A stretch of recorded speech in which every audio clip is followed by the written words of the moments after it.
Right mga kamagil, good morning. Araw po tayo ng Lunes, no? Walang humpay na trabaho sa araw-araw, no? Walang katapusang pagsisikap, no? Para sa pangarap. Yan, ngayong araw mga kamagil, na dito tayo City Hardware.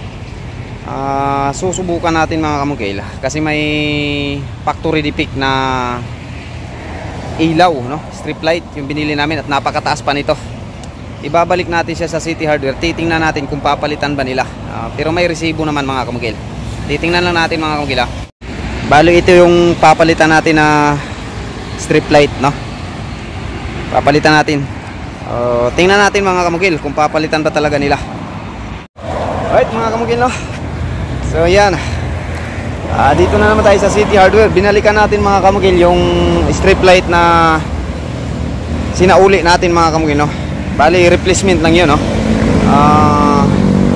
Kasi may mga ano din pala mga kamungkil na talagang hindi nila i-replace yung isang bagay kapag walang matinding reason talaga kung bakit na ibalik, no? Yung sa atin kasi talagang hindi magagamit, kaya naaprubahan yung pagbabalik natin ng strip light. Kaya sa lahat ng mga bumibili, lalo na sa mga City Hardware na bibili, talagang bago nyo i-pull out yung gamit sa City Hardware mga kamungkil, i-check nyo muna talaga ng maayos, no? Bago nyo ipalabas sa City Hardware, bago nyo bayaran, i-check nyo muna ng maayos. Baka kasi nasa huli yung pagsisisi. Sa akin kasi mga kamangil, muntika na eh. Tapos napakataas, nasa mga 20 something, no? 20 meters something yung ibabalik yung strip light. So nasa 200 plus yung metros nya. So napakalaki nung mawawala sana. Buti na lang, valid yung reason natin kung bakit na ibalik yun. Okay, kunin natin mga kamangil.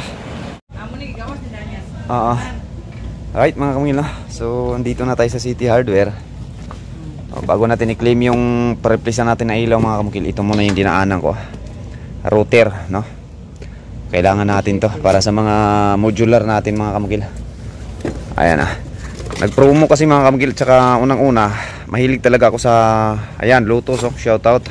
Halos-halos ng mga machine ko Lotus, no? Alright, try natin mga kamangil. Walay bala ma'am, no, para matry na to. Ha? Palit na lang ko daag bala para matry gina to ba? Kaya basig di na siya magsilbi. Asam itong itudlo ni Sir Gapon. Maigo siya sa itong strip light ba kalapad nga bala. Ay, buyo ka. Kuan sir. Sige, try daw.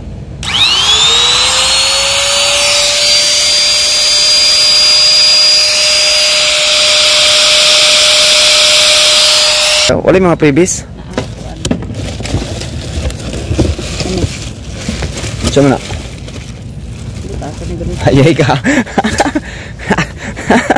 Wala ni kabalo din. Hindi ko in charge aning Lotus sir. Dili ka sa Lotus day.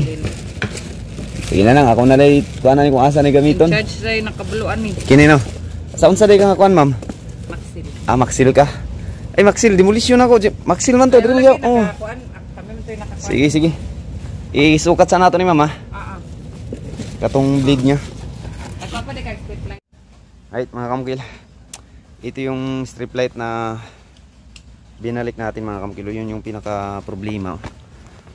Dikit siya mga kamukilo. Talaga may hila-hila. So parang naka no more nails, no? Mas makapit pa sa no more nails, no? Yung pagka ano. So, gusto namin matanggal mga kamukil para malaman namin kung ilang metro yung nagamit, no?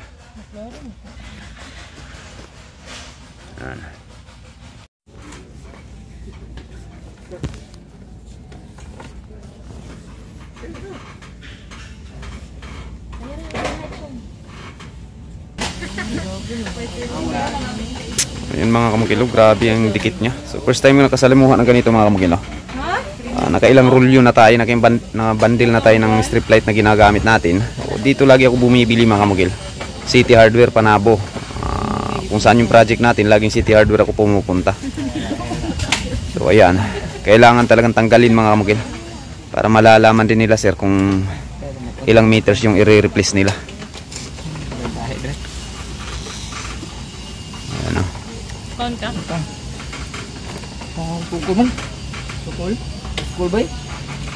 So isang lesson learned din to mga kamukila sa lahat ng mga kontraktor ng kagaya ko. Yung bili ko kasi nito mga kamukil is nakabundle siya. Sanay na din ako sa ganun mga kamukil, no?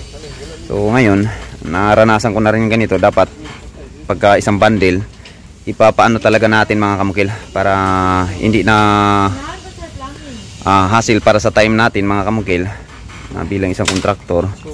So at least pagbili pa lang natin, paglabas sa item, wala nang problema, no? So ito kasi isang bundle, trinay lang sa pagpasindi. Tapos okay na, binayaran ko na kaagad, no? So nasanay naman ako kamukil kasi gaya ng sabi ko, ito yung unang bisis nakakasalamuha ko ng ganito, no? So magiging lesson learned to, no? Sa mga kliyente, hindi lang sa mga kontraktor. Lesson learned to kapag ganitong klaseng mga ilaw, strip light. Kapag isang bundle bibilhin natin, mas mabuti talaga buklatin na ng lahat, no? Para bago ilabas sa City Hardware, ganito na. Wala namang problema mga kamukil. Basta valid lang yung reason, tulad nito. Napaka-valid ng reason kung bakit pinareplacean natin. O marireplacean naman yan. Ayun na. So ayan na siya mga kamukil. Ito na yung replacement natin, no? 18 meters. Yung nakuha natin.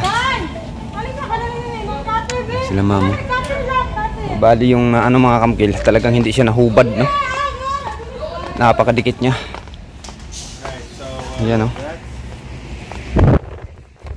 Grabe yung ano niya mga kamukil, no? Dumidikit talaga. Parang naka-glue, no? Yan. Grabe yung factory defect talaga.